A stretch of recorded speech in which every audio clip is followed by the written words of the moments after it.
ശരിക്കും പറഞ്ഞാൽ സസ്യബുക്കുകളാണ് മനുഷ്യന്റെ സൃഷ്ടിയിൽ. സസ്യബുക്കുകൾക്ക് കനൈൻ ടീത്ത് ഇല്ലല്ലോ, മനുഷ്യന് കനൈൻ ടീത്ത് ഇല്ലേ? മാംസബുക്കുകൾക്ക് മാത്രമല്ലേ കനൈൻ ടീത്ത്? കനൈൻ ടീത്ത് എന്ന് പറഞ്ഞാൽ മനുഷ്യന്റെ കനൈൻ ടീത്ത് മാംസം തിന്നാൻ പറ്റുന്ന മൂർച്ചയുള്ളതാണോ? ആരോഗ്യകരമായ ഭക്ഷണശീലം എന്ന് പറഞ്ഞാൽ എന്താ അതുകൊണ്ട് ഉദ്ദേശിക്കുന്നത്?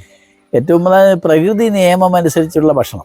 ഓരോ ജീവികൾക്കും പ്രകൃതി അതിൻ്റെതായ ഭക്ഷണങ്ങൾ നിശ്ചയിച്ചിട്ടുണ്ട്.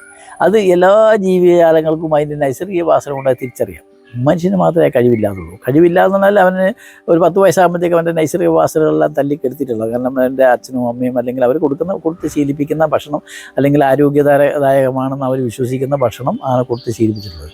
അത് ആ ശീലങ്ങൾ കൊണ്ടാണ് പലപ്പോഴും നമ്മൾ ഈ പ്രകൃതി തെറ്റിപ്പോകുന്നത്. ആരോഗ്യകരമായ ഭക്ഷണം എന്ന് പറഞ്ഞാൽ സാധാരണഗതിയിൽ നമ്മളെല്ലാം ശരിക്കും പറഞ്ഞാൽ സസ്യബുക്കുകളാണ് മനുഷ്യന്റെ സൃഷ്ടിയിൽ. സസ്യബുക്കുകൾക്ക് കനൈൻ ടീത്ത് ഇല്ലല്ലോ, മനുഷ്യന് കനൈൻ ടീത്ത് ഇല്ലേ? മാംസബുക്കുകൾക്ക് മാത്രമല്ലേ കനൈൻ ടീത്ത്? കനൈൻ ടീത്ത് എന്ന് പറഞ്ഞാൽ മനുഷ്യന്റെ കനൈൻ ടീത്ത് മാംസം തിന്നാൻ പറ്റുന്ന മൂർച്ചയുള്ളതാണോ? അല്ല, ആണ്. പക്ഷെ അതിന് നീളം കുറവാണെന്ന് മാത്രമേ ഉള്ളൂ. മാംസബുക്കുകളുടെ കനൈൻ ടീത്തും മനുഷ്യന്റെ കനൈൻ ടീത്തും നല്ല വ്യത്യാസം തന്നെയുണ്ട്. കാരണം ഇവനും പലതും കടിക്കേണ്ടതുണ്ട്. ഇപ്പം വെറും ഇറച്ചി കടിക്കാൻ മാത്രമല്ല ആ പല്ല് ഉപയോഗിക്കുന്നത്. ഇറച്ചി കടിക്കേണ്ട പല്ലുകൾ മൂർച്ചയുള്ള നല്ല മൂർച്ചയുള്ള പല്ലുകളായിരിക്കണം. പിന്നെ വർഷങ്ങളായിട്ട് മിശ്രബുക്കായിട്ട് ഇതെല്ലാം തിന്ന് ശീലിച്ചിട്ടുള്ളതുകൊണ്ട് കുറേശ്ശെ മാറ്റങ്ങൾ മനുഷ്യനും വരാം.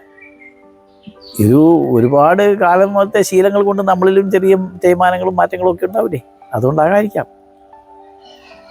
അതുകൊണ്ട് 100% സസ്യബുക്കായിട്ട് ജീവിക്കണം നമുക്ക് പറയാൻ കഴിയില്ല ഇന്നത്തെ കാലത്ത്.